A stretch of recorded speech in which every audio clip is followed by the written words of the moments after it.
posicionarnos, pero para mí básicamente es lo mismo.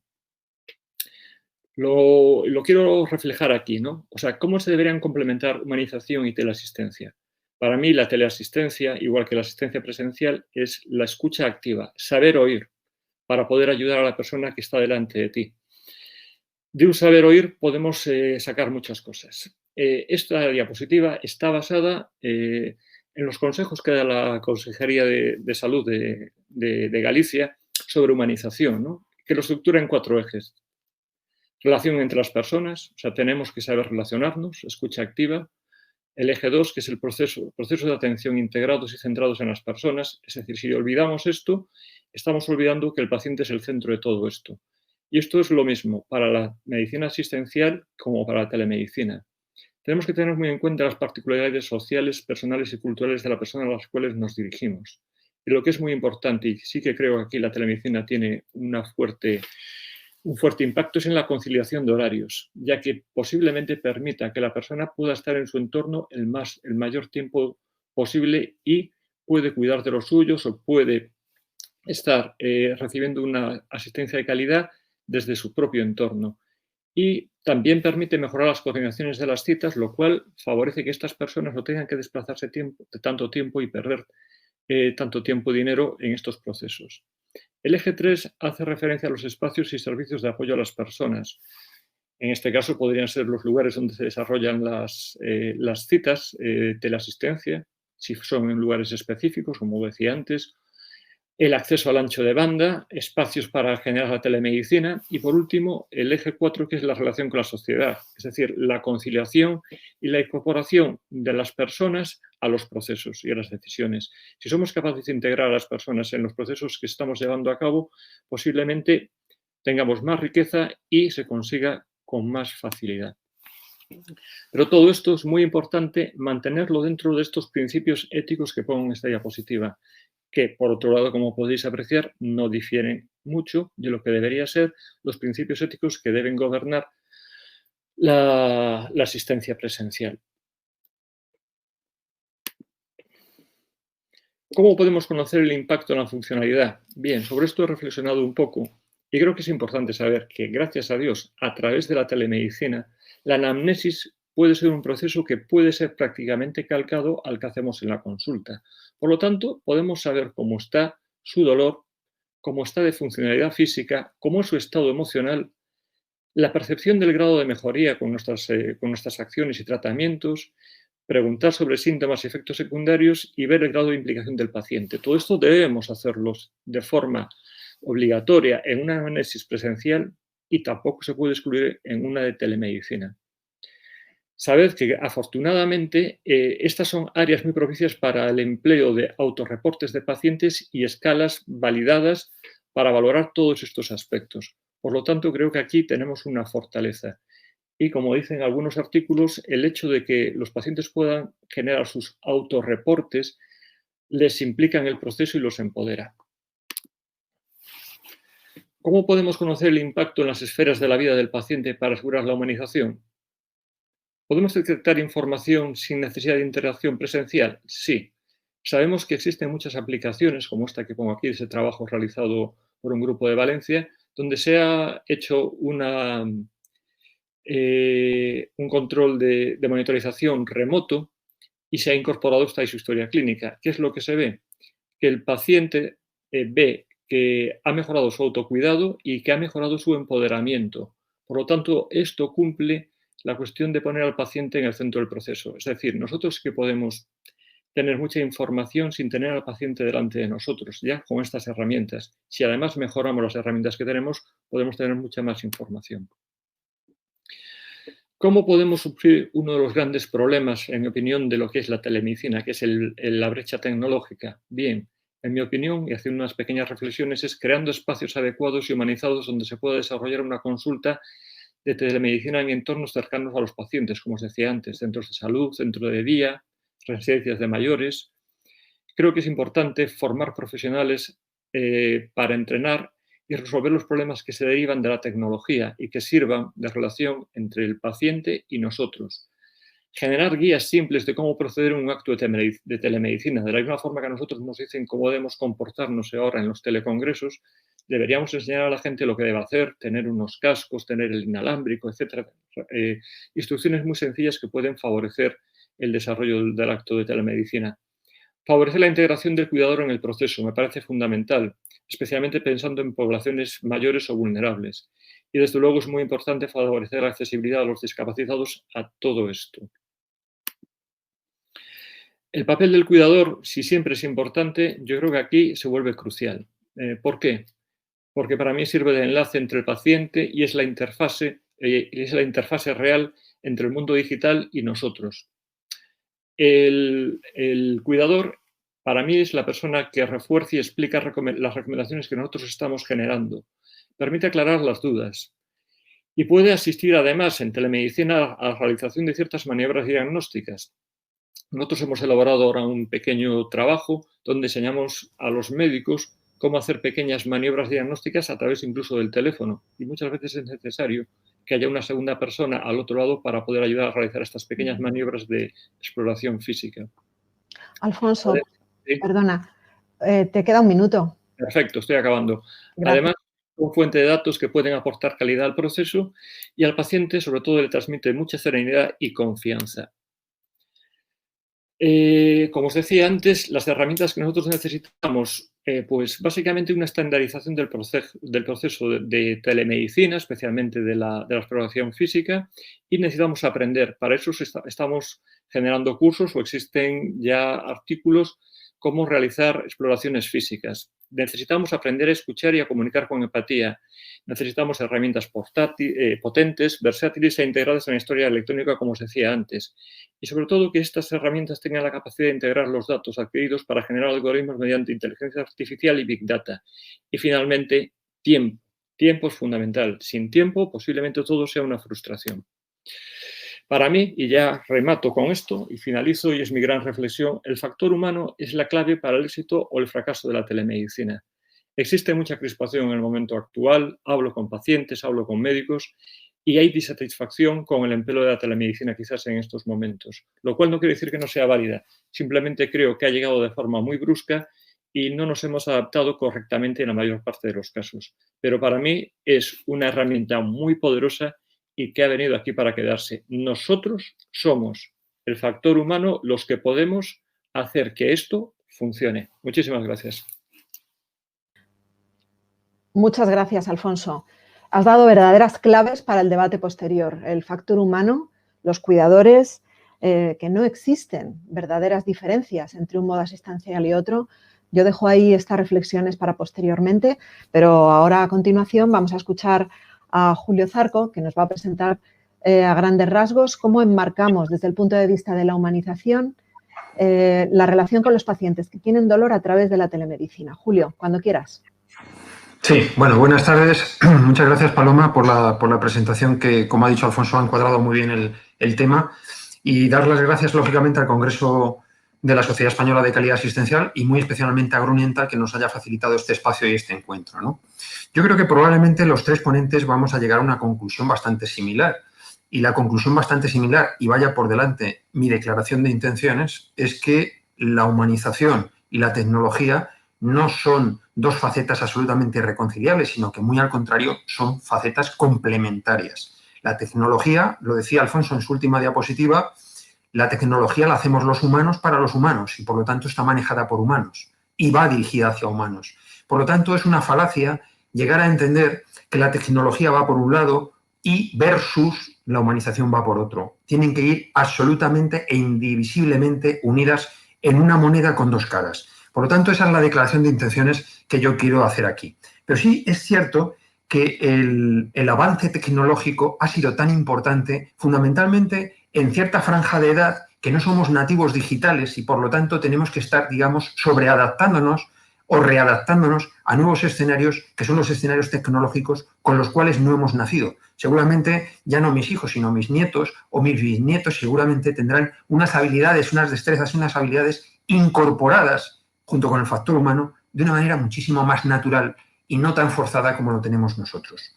Pero por poner un poco el énfasis en el tema de la humanización, que es el que se me ha encomendado, debo decir que hay un tema muy importante. El dolor no es un síntoma, el dolor es una enfermedad. Y es una enfermedad como tal, y como tal debe tratarse. Y es una enfermedad, y digo esto, y parece que es un poco baladí y que no tiene importancia, pero creo que es fundamental, es una enfermedad que afecta a todos los estratos del ser. Es decir, es una enfermedad con una connotación y una dimensión física, es una enfermedad con una connotación psíquica o psicoafectiva muy importante, psicosocial, sin lugar a dudas, antropológica, incluso existencial. Por lo tanto, yo creo que tenemos que concebir, y de hecho cara a adaptar las herramientas tecnológicas a la realidad del dolor, de la enfermedad dolor, tenemos que tener en cuenta todas estas dimensiones. Y claro, a nadie se le escapa que muchas de estas dimensiones, hoy por hoy es muy difícil dar respuestas tecnológicas que lógicamente satisfagan no solamente al paciente, sino también al profesional. Sin lugar a dudas, dentro de unos años seguramente el avance tecnológico lo posibilitará. Hoy por hoy es complicado y difícil.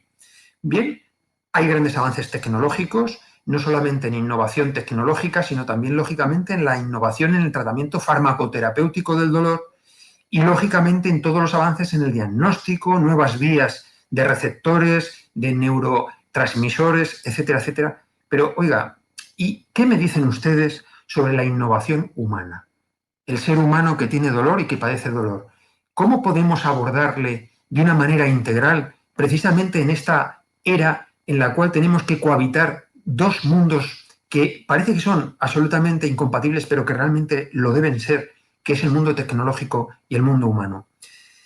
Esta es una reflexión importante que quiero trasladarles a todos ustedes y sobre todo muy focalizada sobre todo al dolor crónico, ¿no? Al dolor crónico, que es un dolor que como enfermedad, lógicamente, he dicho, permea absolutamente todos los estratos del ser y que lógicamente tiene muchísimas dimensiones.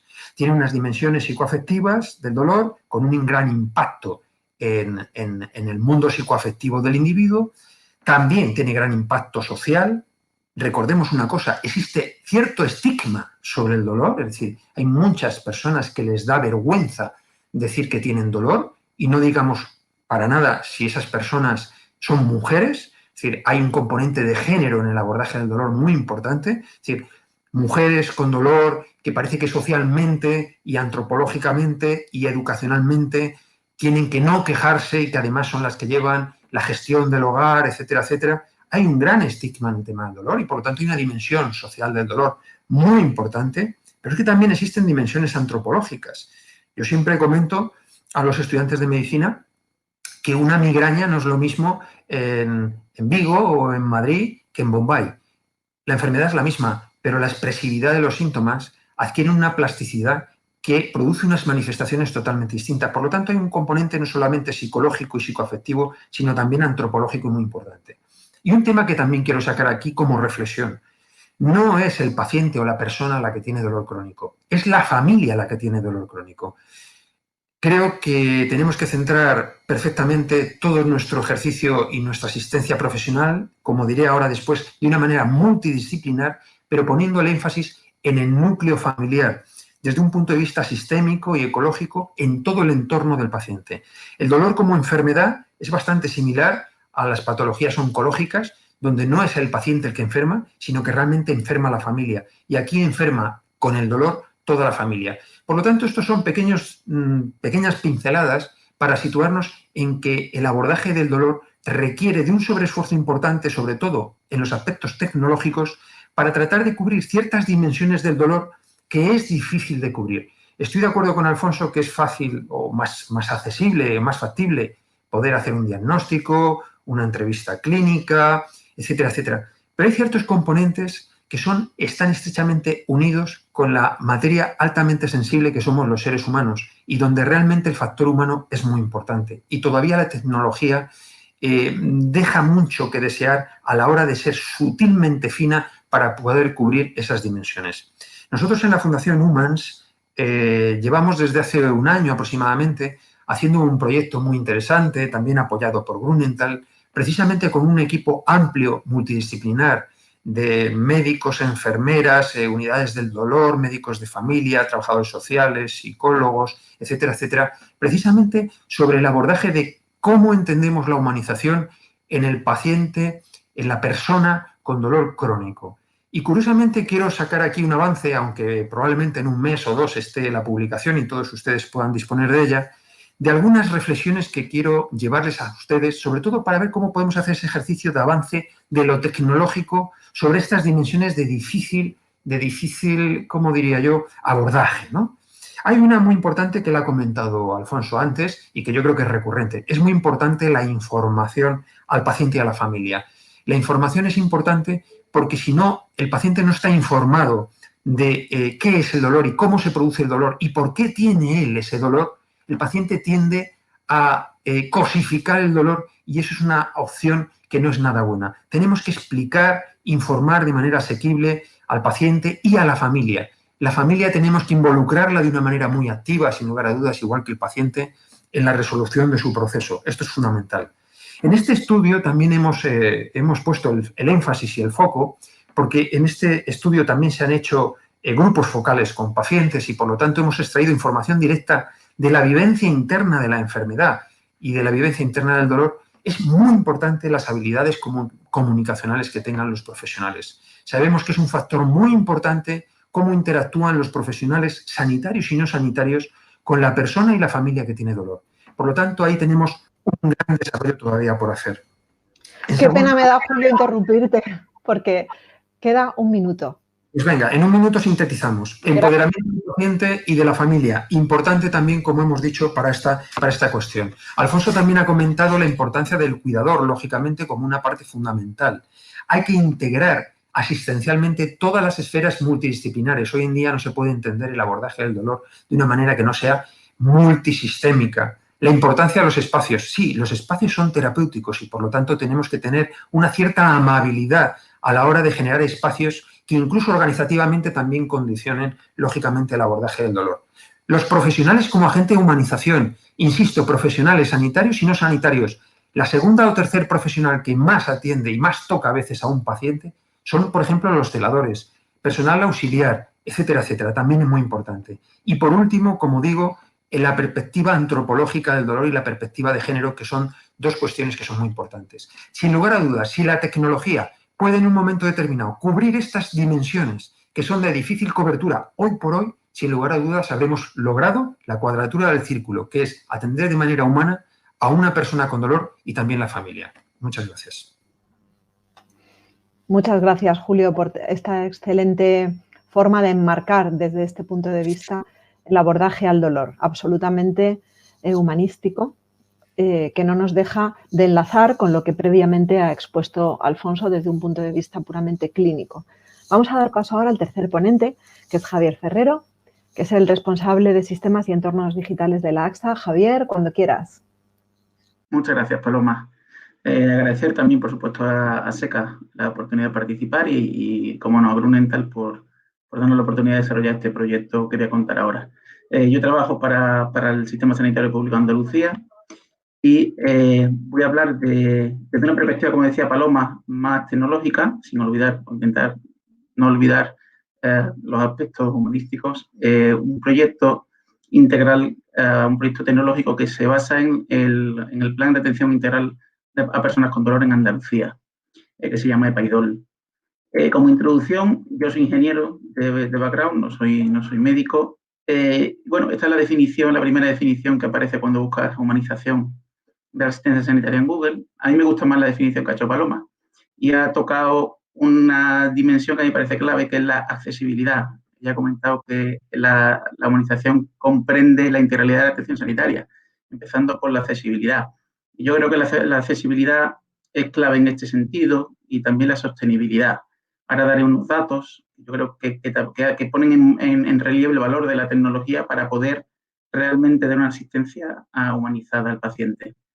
Y después, yo sí creo que después en la fase de debate deberíamos analizar si realmente las TIC, la teleasistencia, deshumanizan o también permiten una atención personalizada al paciente, que yo creo que es un punto también clave.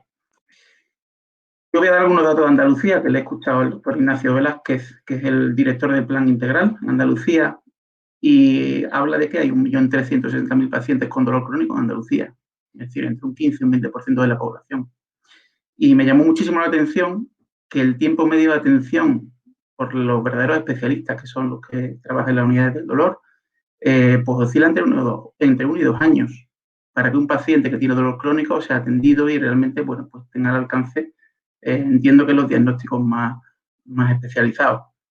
Después de un esfuerzo ímprobo, y este plan integral del dolor es bastante pionero en Andalucía hay actualmente 40 unidades del dolor y, sin embargo, hay más de 1.500 centros de atención primaria.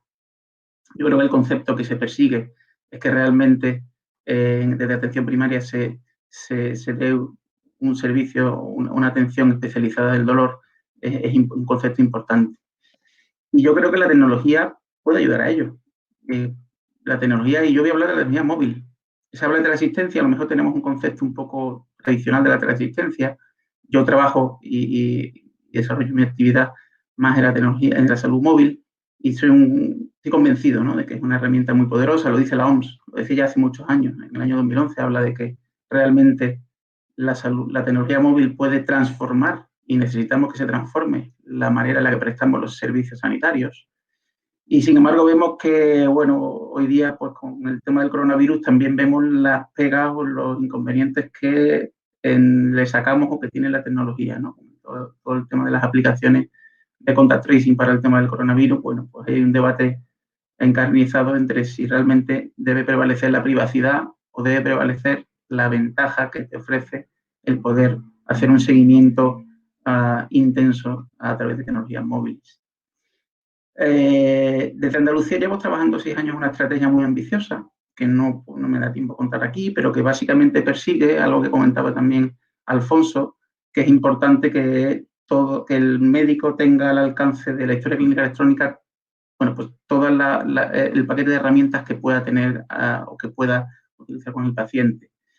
Nosotros llevamos trabajando, como digo, 6-7 años en una estrategia que permita realmente el incorporar soluciones móviles a la historia clínica electrónica, por decirlo muy resumido. Y a partir con todos estos ingredientes, bueno, pues llevamos ya trabajando y gestando un proyecto de la mano de Grunenthal, de la mano de la Asociación Andaluza del Dolor, que se llama Proyecto EPAIDOL, que, por supuesto, de la mano del Plan Integral de Atención al Dolor, a personas con dolor en Andalucía, que es el que voy a contar muy resumidamente. Consta de 2 fases. Una primera fase en la que desarrollamos una aplicación móvil que está dirigida a los profesionales sanitarios, no a los pacientes. Hemos decidido priorizar a los profesionales sanitarios. Esa herramienta trata de dar ayuda y soporte a los profesionales de atención primaria y los pone en comunicación con los profesionales de la unidad del dolor, a los referentes del dolor, para que haya una comunicación muy eficaz y mejoremos el circuito de derivación de los pacientes a la unidad del dolor. Y la fase 2, que es la más ambiciosa y la que espero que desarrollemos a partir del año que viene, consiste en el desarrollo de un sistema de información bastante complejo que le daría un soporte integral tanto a pacientes como a profesionales, y que contaré ahora mismo. En este proyecto desarrollamos una aplicación móvil que he comentado. Una parte, que es la primera que vamos a desarrollar, iría dirigida al profesional de atención primaria y a los referentes de dolor, pero en la aplicación completa tendría una funcionalidad para el paciente. El paciente podría registrar y darnos feedback de una escala de evaluaciones de escala de dolor. Los profesionales sanitarios con esta información tendrían una aplicación que, junto con el uso, con las recomendaciones del plan contenidas en el plan del dolor, junto con otra serie de información, permite darle recomendaciones personalizadas y asignarle incluso tareas, atendidas actividades a los pacientes para hacer una especie de cribado de los pacientes que son capaces de seguir esas recomendaciones y por tanto tenerlos monitorizados y diferenciarlos de aquellos otros que, bueno, pues que no son capaces de seguir esas recomendaciones, y por tanto entraría, por ejemplo, la figura de las enfermeras de caso para llevar un control más personalizado de esos pacientes. Más, todo esto de manera mucho más ambiciosa lo podemos complementar con la recogida de datos de manera manual, que ya hacemos desde el primer momento, como la recogida de datos de forma automatizada a partir de wearables, a partir incluso de datos ambientales que también sabemos que influyen en el dolor, por ejemplo, datos meteorológicos, los cambios de presión, etcétera, que pueden influir en cómo se encuentra el paciente. Pues toda esa información la podemos recoger y podemos alimentar ese sistema dotándolo de tanta información que podemos, evidentemente, incorporarle un sistema inteligente de ayuda a la toma de decisiones y, por supuesto, y mencionando las tecnologías que ha mencionado también el compañero anterior, algoritmos de inteligencia artificial, de Big Data, para sacar información que alimente a proyectos de investigación y que nos ayude a todo esto. Y, por supuesto, todo esto sería de poca utilidad si no somos capaces de integrarlo en la historia clínica electrónica, como ha comentado también el compañero. Toda esta infraestructura, toda esta estrategia que tiene Andalucía permite justamente que sistemas de este tipo se integren en la historia clínica electrónica y, por tanto, no sean una sobrecarga añadida para el profesional sanitario y que le permita conjugar su labor diaria con estas ayudas. Y por contar un poquito más en detalle, sin extenderme demasiado, en qué consiste la aplicación pretende, en primer lugar, aportar valor al profesional de atención primaria y facilitar de esta manera la gestión de casos complejos a las unidades del dolor. Hemos implementado en la aplicación una secuencia de derivación a la unidad del dolor donde el profesional de atención primaria incluye información, puede generar muy fácilmente muy pocos pasos. Esto no puede suponer una sobrecarga al profesional y entendemos que no, que todo lo contrario, que le agiliza su labor, le envía información que genera automáticamente aplicación al referente del dolor.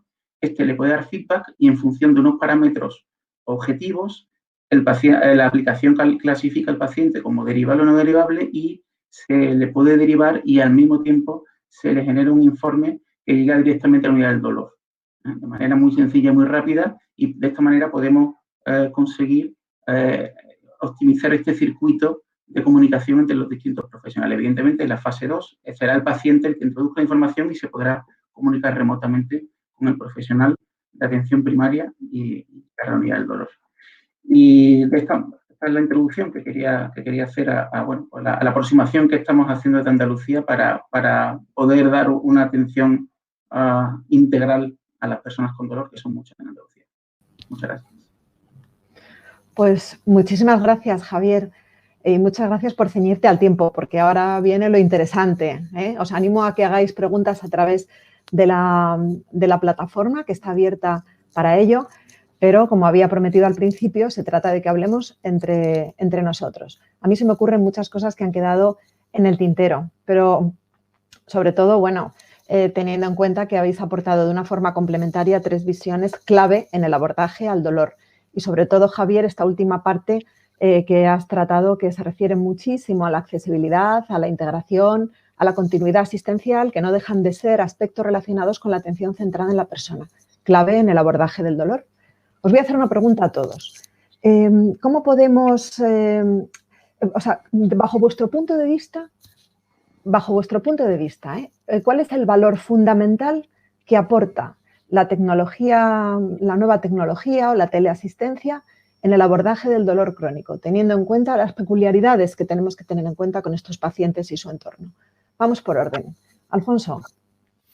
Hola, gracias. Bueno, para mí lo que más creo que lo más importante y que está en la raíz de la telemedicina es poder llevar al lugar donde el paciente vive toda la capacidad que tenemos de calidad de la asistencia, ¿no?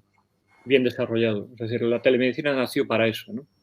Y creo que es muy importante. Y después, por otro lado, creo que también esto entronca mucho con la capacidad de la gente de generar acuerdos entre ellos para estar más conectado con nosotros a través de la telemedicina. Pero para mí lo fundamental es eso, que puedes llevar todo tu conocimiento y toda tu potencialidad médica al hogar de esta persona, sin desplazarlo. Eso es muy importante. Y mantener coste y calidad en un mundo equilibrado, ¿no? Quizás sea lo más importante bajo mi punto de vista. Gracias, Alfonso. Julio, ¿cómo lo ves? Coincido bastante con Alfonso. Creo que quizá el mayor potencial es la interconectividad, sin lugar a dudas. Yo creo que efectivamente si queremos hacer esto, que es poner el paciente en el centro del sistema sanitario, ya hemos llegado al descubrimiento de que no es cuestión de poner el paciente en el centro, sino que somos el sistema sanitario el que tiene que acercarse al paciente de una manera muy coordinada y muy integrada.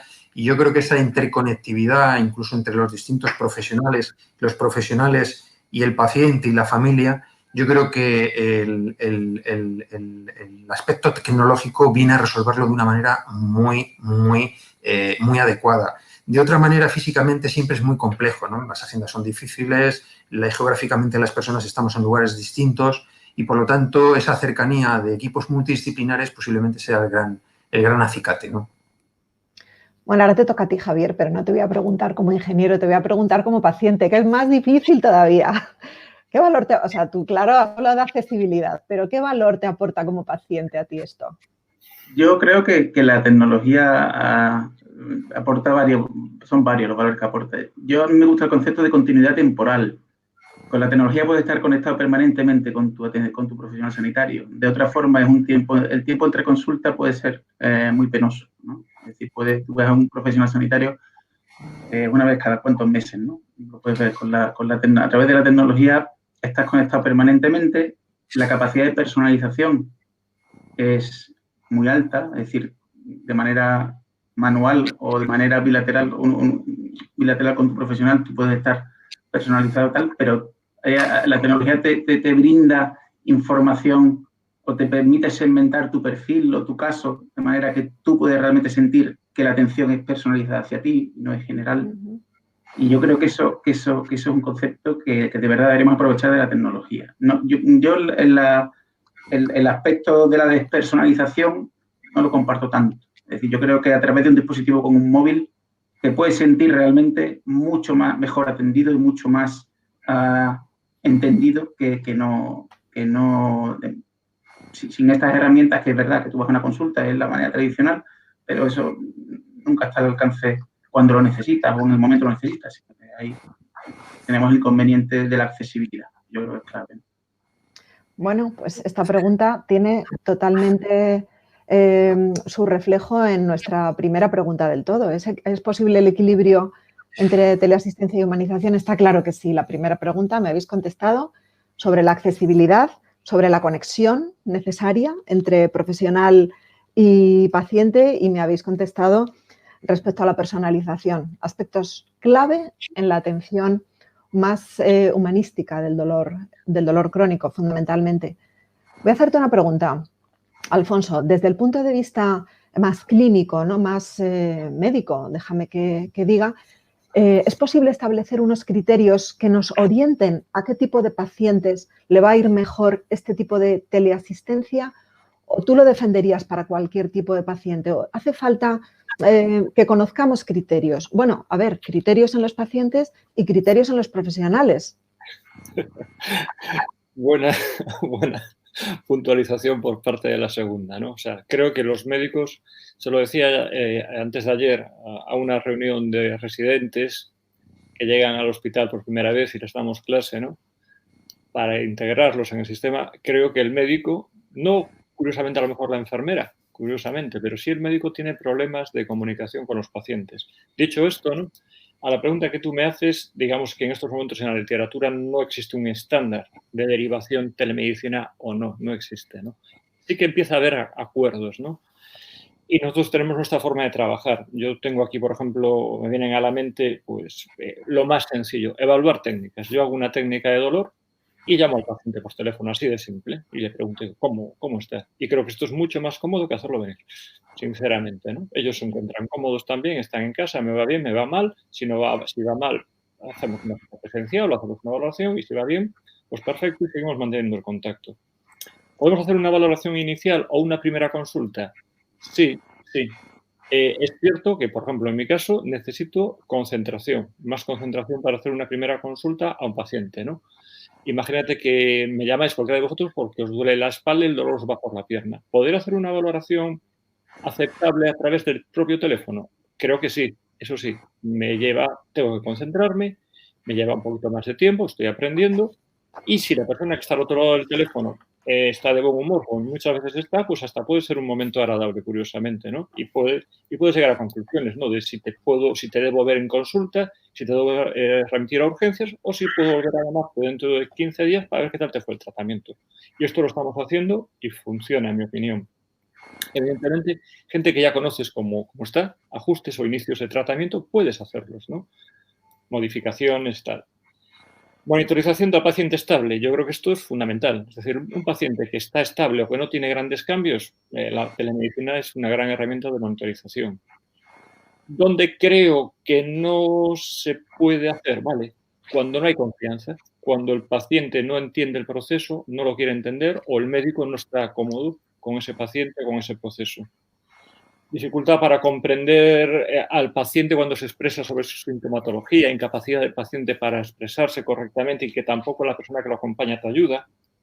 Casos complejos en que necesitas incluso la ayuda de tus compañeros para poder dilucidar ciertas cosas. Pacientes que tienen adicciones, el ajuste o el manejo de fármacos me parece complicado.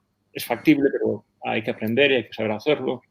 El inicio de fármacos como los opioides también creo que en estos momentos no debe estar en parrilla de salida. No quiero decir que cualquiera de estos aspectos no se pueda modificar, pero de entrada yo dejaría las cosas más o menos así. El sentido común, básicamente, y el deseo de comunicación de los dos lados es lo que te va a marcar al final.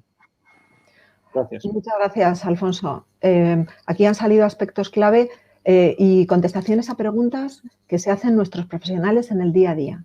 O sea que yo creo que esta sesión es importantísima para poder continuar en la generación de evidencia en estas nuevas modalidades asistenciales.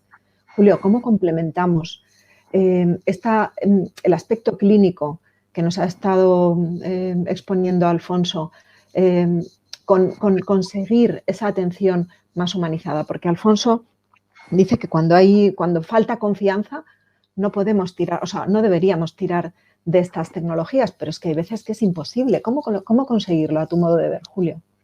Sí, bueno, yo me gustaría empezar lanzando una propuesta. Yo creo que yo que soy un viejo romántico de los viejos usos, pero lógicamente tengo que utilizar la tecnología, tan malo es utilizar solamente la parte presencial o digamos la parte relacional de contacto físico, solo esa, como solo la tecnológica. Y yo creo que Alfonso lo ha comentado, yo creo que es interesante porque efectivamente empiezas a segmentar y al final te das cuenta que todas las personas en función de su perfil pues seguramente necesitan un momento en el cual, lógicamente, vean al profesional, porque sí hay elementos que, insisto, son difíciles de conseguir superar hoy por hoy con el ordenador.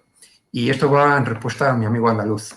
Cuando uno tiene dolor, tiene una serie de emociones, como puede ser el miedo, la angustia, la incertidumbre, no hay evidencia científica todavía de cómo esa angustia, esa incertidumbre, ese miedo al propio dolor o miedo realmente a la muerte, a la incapacidad, etcétera, etcétera. No existe evidencia científica de cómo, digamos, el no ver al profesional, y si me permitís la expresión, no tocar al profesional y solamente verle a través de una pantalla o bien escucharle a través del teléfono, cómo suple un factor que es el factor confianza, el factor serenidad, el factor compasión.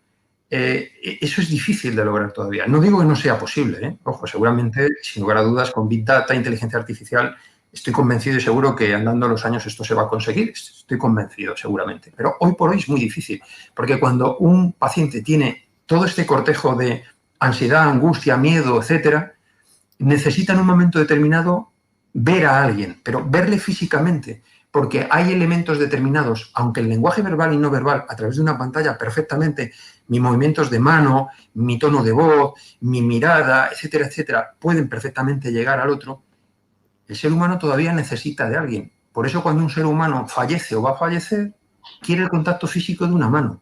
Es decir, no le vale una pantalla al ordenador donde salga el doctor Julio Zarco diciéndole entiendo la situación en la que te encuentras, es decir, quiere algo. ¿Y qué es lo que busca? Una mano, un contacto físico. Eso es una realidad que la tenemos, lo sabemos los médicos todos los días en las UCIs, en las urgencias, etcétera, etcétera, ¿no? Entonces, eso todavía es muy difícil. Por lo tanto, yo creo que hay que compatibilizar ambas circunstancias. Es decir, yo creo que tenemos que compatibilizar el factor humano, que no lo debemos dejar. Debemos recordar que el ejercicio de la medicina es un arte también, y el médico viene fundamentalmente con destrezas, habilidades, porque hay factores que se pierden realmente en lo que es una pantalla de ordenador y, por supuesto, la parte telemática que tiene que existir. De la buena gobernanza y, digamos, uso de ambas dos, seguramente haremos bien las cosas. Si puedo, Paloma, un comentario. Sí, ahora te doy paso, Javier. Sí, pero es que antes te voy a hacer una pregunta, no va a ser tan fácil. Digo en relación a lo que decía Julio. Sí, no, escucha un momento, porque amplíes, porque es que me interesa muchísimo, muchísimo que bajo tu punto de vista tecnológico nos des pistas de si ese contacto físico tan importante que es para los seres humanos y que nos ha demostrado que ha sido esencial durante estos momentos de pandemia en pacientes que no han podido despedirse de sus seres queridos, ya no solamente llevado a este extremo, sino en cualquier momento, un contacto físico, una caricia, un calor, se podría llegar a suplir de alguna manera con las tecnologías. Esta pregunta es muy difícil, pero sí me gustaría, por favor, que nos dieras alguna pista. Yo creo que no. Y de hecho, igual no lo expresé bien antes, lo que te permite el uso masivo de estas tecnologías es un cribado adecuado de los pacientes. Evidentemente, como decía el doctor Julio, evidentemente es insustituible desde mi punto de vista. Hay momentos en los que necesitamos tener delante a una persona ¿Cuál es la ventaja? ¿En qué creemos en el sistema que estamos montando? Que tenemos 1.300.000 ciudadanos. ¿Cómo soy capaz de decidir quién tiene que ver al profesional sanitario cara a cara y quién no? Eso es lo que te permite la tecnología, decir, bueno, voy a poner un sistema que no será perfecto, pero un sistema que me va a dar indicadores muy aproximados de quién necesita. Yo pongo una cola de priorización, un cribado, un triaje de quién necesita ver al profesional y en qué momento. Esa es la ventaja, no es sustitutivo, como decía Julio, es complementario y hay que combinarlos. Por supuesto que no es sustituible, por mucha inteligencia artificial que tengamos, el contacto, no sé, bueno, tiene que evolucionar mucho la tecnología, ¿no? La tecnología tiene que evolucionar muchísimo y no sé dónde llegaremos, pero desde luego hoy día no estamos comparando eso. Pero sí es verdad que es una herramienta que yo creo que es indispensable. Vuelvo al caso de mi región, que 1.300.000 ciudadanos, creo que el doctor Ignacio Velázquez hizo un cálculo de cuál era la capacidad de atender presencialmente a los pacientes y de verdad la fracción era minúscula, con lo cual ese es el valor de la tecnología, el valor de hacer un seguimiento personalizado, continuo en el tiempo y que te permita llevar, y por supuesto del lado profesional, lo decía también Alfonso, comunicación entre compañeros, el orientaciones, es que eso también es un valor que te ofrece la tecnología para optimizar la coordinación entre los distintos interniveles de atención sanitaria. Sí, muchísimas gracias. Fíjate, justo te iba a profundizar sobre ese tema, porque estamos hablando de aspectos muy relacionados con la atención centrada en la persona, pero humanizar también es ocuparse de los profesionales. Y los profesionales, como ha dicho antes Julio, ¿no? Muy bien apuntado, porque el profesional como agente de humanización necesita formarse en una serie de competencias que no son única y exclusivamente científico-técnicas, pero también necesita estar actualizado y muchas veces ellos viven el hecho de estar lejos de unidades punteras pues de una forma como que impacta mucho en su desempeño profesional. Yo creo que este sistema que habéis puesto en Andalucía puede ayudar a establecer esas redes de profesionales y a la vez a acceder a un conocimiento digamos, más experto por parte de los pacientes a través de consultores o cómo lo habéis organizado? Lo que hemos hecho es, en la propia aplicación contiene referencias a información específica que creemos que son de valor para los profesionales de atención primaria. Es decir, la propia aplicación te ofrece ya información especializada en función incluso de los parámetros que está introduciendo el paciente. Ahí buscamos un equilibrio porque cuando tú pones una herramienta en manos de un profesional sanitario, lo primero que tienes que tener en cuenta es no le sobrecargues, no le hagas perder más tiempo porque evidentemente es el recurso más escaso que tienen. Y por otro lado, lo que intentamos facilitar de manera, creo que bastante conseguida, es la comunicación entre los profesionales de atención primaria y sus referentes de dolor. De manera que la aplicación, con unos cuantos sencillos pasos, donde metes información de paciente y tal, le envía un preinforme al referente de dolor. El referente de dolor puede ver la información contenida y le puede dar sobre el mismo informe. De momento, vamos, rellenando un campo, le devuelve un feedback al profesional sanitario. Esa información ya contiene criterios de derivabilidad del paciente y permite directamente que ese mismo informe con el feedback, tras una comunicación entre el profesional de primaria, el referente de dolor, llegue a la unidad del dolor, donde ya allí, bueno, pues, tienen evidentemente toda la expertise para tratar al paciente de la mejor manera. Nosotros hicimos en Andalucía un ejercicio de encuestación telemática a profesionales sanitarios sobre salud móvil, que respondieron 3.500 profesionales, algo que no hemos conseguido por otros medios nunca, y el 80% decían que necesitaban formación en tecnologías digitales para el tratamiento del paciente. Cuando tú preguntas y empiezas a hacer cuestiones sobre si ven que es útil la salud móvil, las aplicaciones, si les podría ahorrar tiempo en consulta, si optimizaría la gestión de los procesos sanitarios. Las respuestas son apabullantes. Cuestión de que demos el paso. Sí, Alfonso, ¿cómo lo ves? Porque a lo mejor esto puede ayudarnos a contribuir a esta resistencia al cambio en el momento que podamos generar evidencia sobre ciertos aspectos sobre los que no tenemos y en los que la tecnología nos puede ayudar. Y me refiero a tener en cuenta este punto de vista del paciente y, sobre todo, bueno, a establecer estas redes de profesionales. Yo creo, o sea, como bien estáis diciendo, ¿no? Una de las grandes potencias que tiene para mí la tecnología de la información es que nos puede conectar a muchos profesionales, ¿no?, entre nosotros, y nos permite manejar mucha información y tomar decisiones sobre ellas, elaborar algoritmos, ¿no?, a pesar de que uno de los talones de Aquiles del dolor crónico es que es poco estandarizable en ese sentido, ¿no? Pero bueno, hay que seguir luchando y trabajando para ello, ¿no? Lo que decías tú como ingeniero, yo como médico agradezco muchísimo tener una herramienta donde tenga todo centralizado. Es decir, yo ahora mismo puedo estar trabajando con 3 aplicaciones simultáneamente. Llamo al paciente, entro aquí, salgo allá, y eso dificulta mucho el desarrollo de mi consulta, ¿no? Te puede llegar a cansar en un momento determinado. Si tú tienes todo bien integrado en tu herramienta de trabajo, ¿no? Claro, se está trabajando y se está haciendo.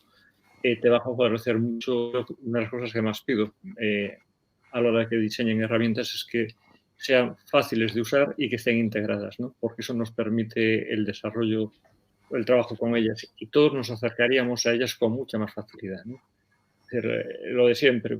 Yo esto un poco también lo comparo cuando llegó la historia electrónica a Galicia, por ejemplo. Había muchísima resistencia al uso de la historia electrónica. Y hoy por hoy todo el mundo tiene claro que no hay otra opción y que es la mejor opción, además, ¿no?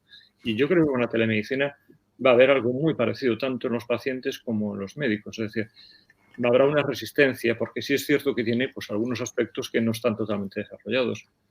Pero si nos ofrecéis herramientas como nos estáis ofreciendo, ¿no?, especialmente si las integramos para poder sacarle todo el partido, si validamos ciertos aspectos de lo que estamos haciendo, entonces estamos donde queremos, en realidad. Yo creo que tenemos todo aquello. Eso es el futuro y es lo deseable, ¿no? Si además nos dais una formación sobre cómo comunicarnos, yo creo que aquí es muy importante, aparte de la formación sobre los programas, que hay que tenerla, ¿no? Creo que es muy importante que nos formemos en comunicación con estos nuevos medios a través de los pacientes, para poder ayudarlos, entenderlos, que nosotros no nos estresemos y que ellos nos vean relajados. Es decir, estamos hablando ahora de forma relajada nosotros. Ellos tienen que percibir este mismo relajo, esta distensión, esta claridad. Si somos capaces de conseguir eso, y creo que es factible, ¿no?, estamos en el camino. Lo que pasa es que exige tiempo, está claro. Y el Muchas tiempo gracias. para trabajar es fundamental también. Gracias. Sí, gracias, Alfonso. Pues esto enlaza, vamos, me está llevando a la primera reflexión, una de las primeras que hacía Julio Zarco en esta primera parte de la mesa. Has hablado de los aspectos antropológicos tan importantes en el manejo del dolor crónico, pero claro, impactan también en sobre cómo vive el paciente con dolor, pues este cambio, ¿no? Hemos hablado de la resistencia al cambio por parte de los profesionales, pero ¿qué aspectos crees tú, Julio, que son clave para vencer esta resistencia al cambio por parte de los pacientes, que también la hay?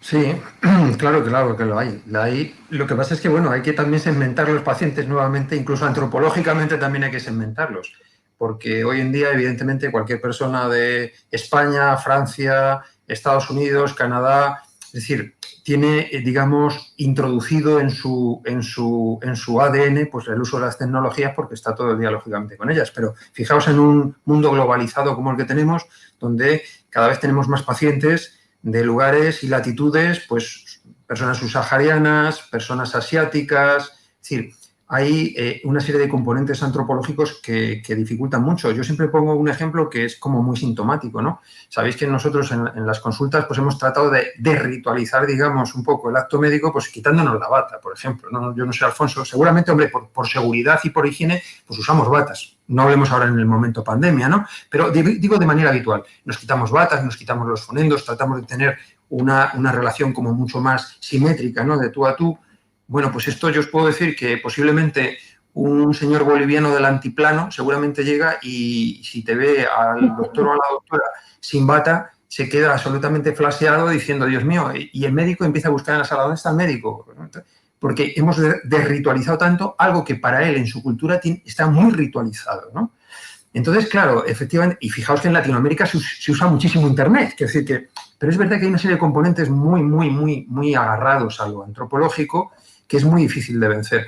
Yo siempre escuchaba a don Pedro Entralgo ya en los años 80 diciendo que los médicos también tendríamos que tener una formación antropológica y sigo reivindicando que una de las segundas barreras más importantes, aparte de la lingüística, es el no conocimiento antropológico de otras culturas que tienen un impacto en la enfermedad enormemente grande, en su manifestación, en cómo se expresan, etcétera, etcétera.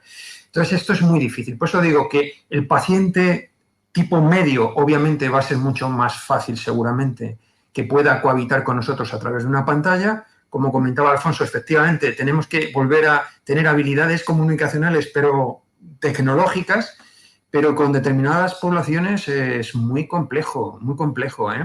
Y entonces, esto va a requerir tiempo, muchísimo tiempo, y una combinación sabia seguramente de lo tradicional con lo tecnológico, sin lugar a dudas. Esto que comentas es muy importante, Julio, porque igual que hay diferencias culturales, ¿no?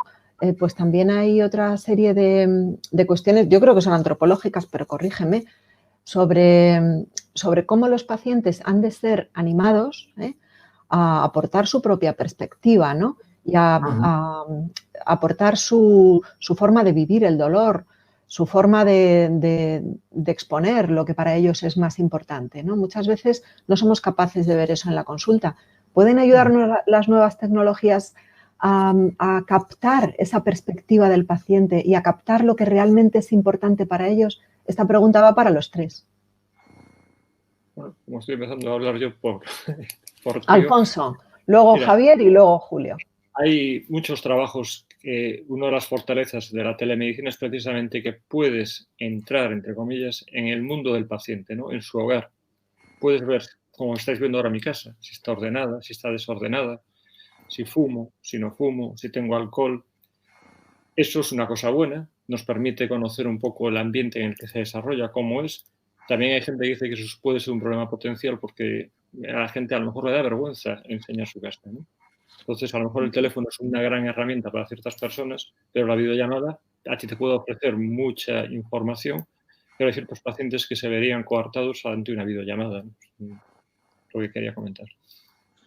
Yo creo que la tecnología ha demostrado para bien y para mal que a través de los datos se pueden perfilar de manera altamente exhaustiva a las personas, no digo los pacientes, a las personas. Y en casos muy útiles y en otros casos que para nada son útiles, la recopilación masiva de datos de las personas pues, te permiten dibujar un perfil que en este caso yo creo que podría ayudar mucho. Es verdad que el factor, hay personas con factores que predisponen al uso de la tecnología y otros que no, pero potencial tiene. Yo creo que ahora mismo estamos entrando en desarrollar sistemas que realicen pues funciones tecnológicas, pero que si le damos una perspectiva humana, creo que sí, que las tecnologías ayudarán. Creo que está menos explorado o se utiliza para otros fines que no nos gustan tanto, ¿no? Estoy hablando, por ejemplo, de esta polémica de las redes sociales, ¿no? Y la influencia que tienen en las personas. Es efectiva esa influencia, porque no la utilizamos para que realmente ayuden también, ¿no? a que las personas, los pacientes conecten con las tecnologías y bueno, que se facilite la atención sanitaria. Yo creo que potencial tiene, bueno, probablemente haya que explorarlo, ¿no? Julio. Sí, yo creo que sí, yo creo que tiene muchísimo potencial, ¿no? Quizá yo creo que estamos también con un debe, que es el hacer un poco de, digamos, de pedagogía, ¿no? Social, ¿no? Sobre el tema de las redes sociales y la parte tecnológica con mucha pedagogía social. Sabéis que nosotros, bueno, es obvio, un médico de familia, pues el 75% de los pacientes que acuden a su consulta ya han hecho búsquedas en Internet. Sabemos perfectamente que ese gran pozo de Internet, lógicamente, es una fuente curiosa a veces de noticias falsas, bulos, anecdotarios, etcétera, etcétera. También hay un debe por parte de la profesión y de los que, digamos, tenemos el conocimiento de generar también contenidos para que, lógicamente, la población pueda estar bien informada, pero yo creo que lo tecnológico tiene una fascinación para la persona tremendamente grande. Entonces, esa fascinación de lo tecnológico yo creo que hay que utilizarla y hay que utilizarla para el bien que nos ocupa, ¿no? Y en este sentido yo creo que, insisto, pedagogía social y sin lugar a dudas mucha cultura de la salud cara a que la población lógicamente acceda a los contenidos adecuados y vuelvo a decir que ahí también los profesionales tenemos que generar contenidos a través de nuestras sociedades científicas, a través de los grupos de pacientes, las asociaciones de pacientes como prescriptores también de información y yo creo que ahí hay un gran campo por trabajar todavía. Fíjate que hace como 15 o 20 años ya avanzábamos la importancia de la cultura de la salud.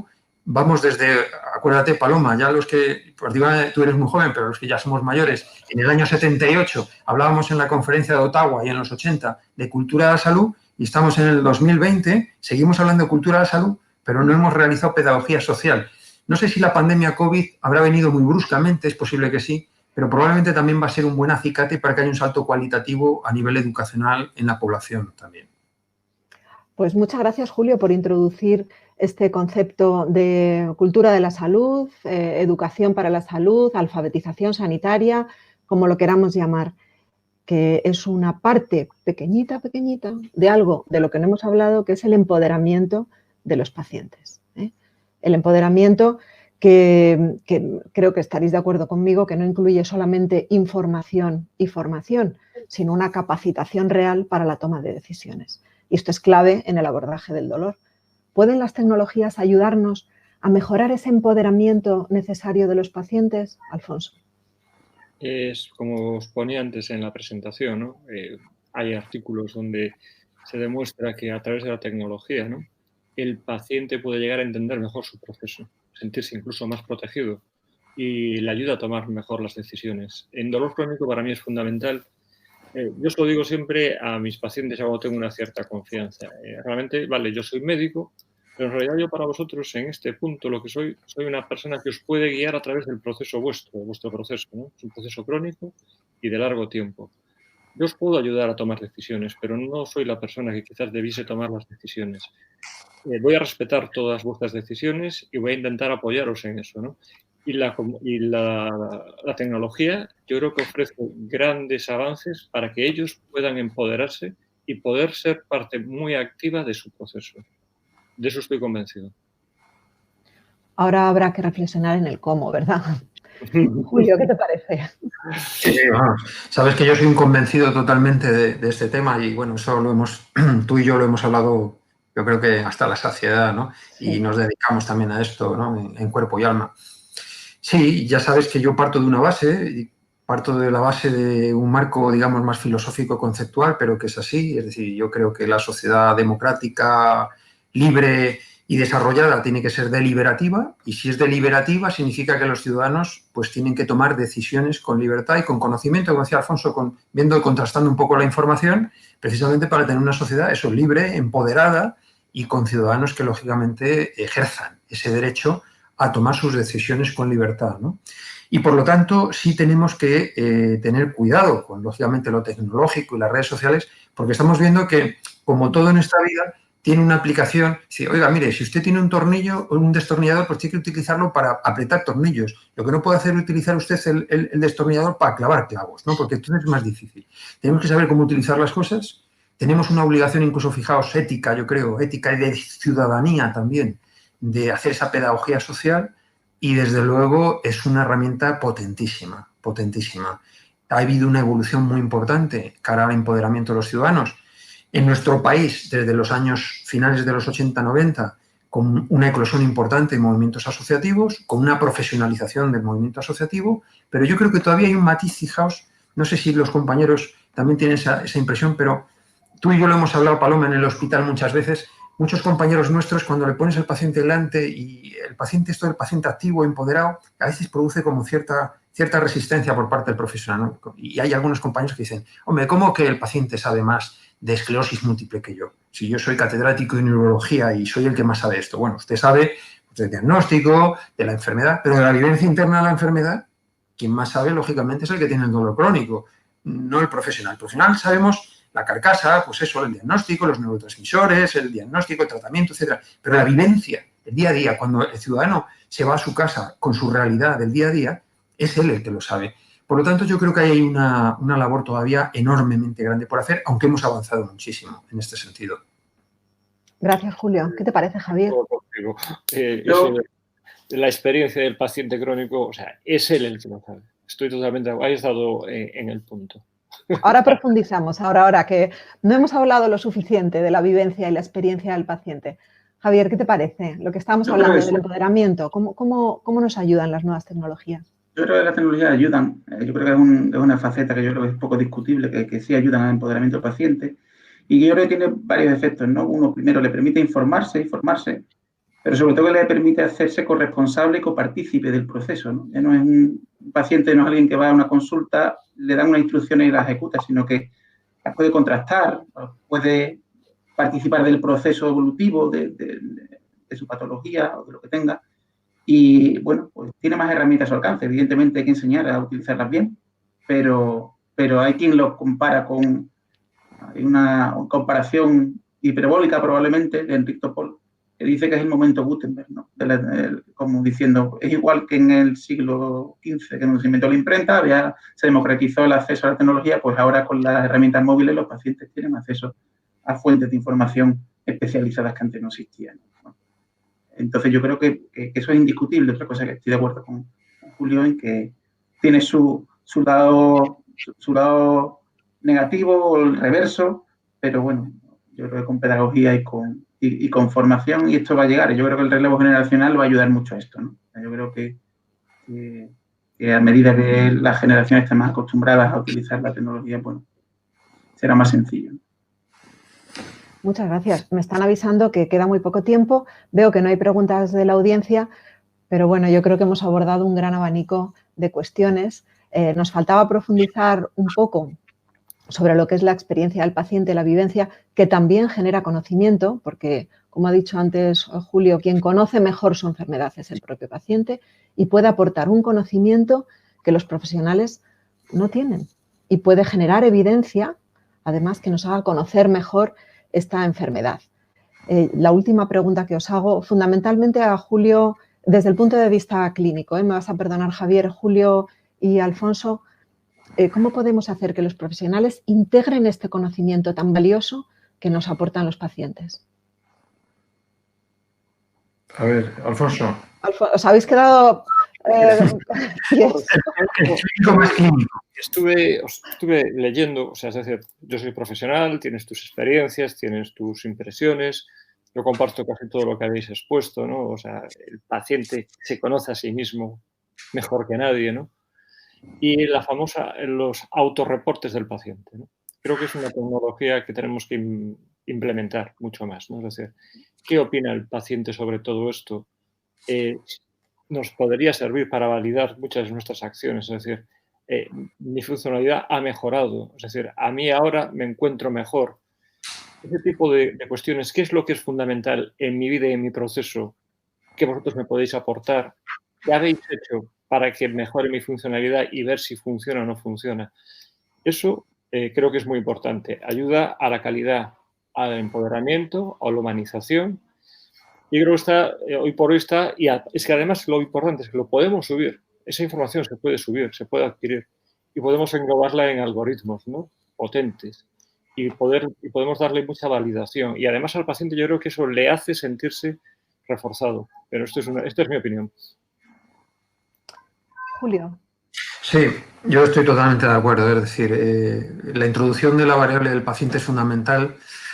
Yo creo que va el trabajo en dos niveles, ¿no? Primero, lógicamente, con los pacientes, es decir, con los ciudadanos. Tenemos que conseguir un nivel de alfabetización o como le queramos llamar, de cultura de la salud, de empoderamiento, importante.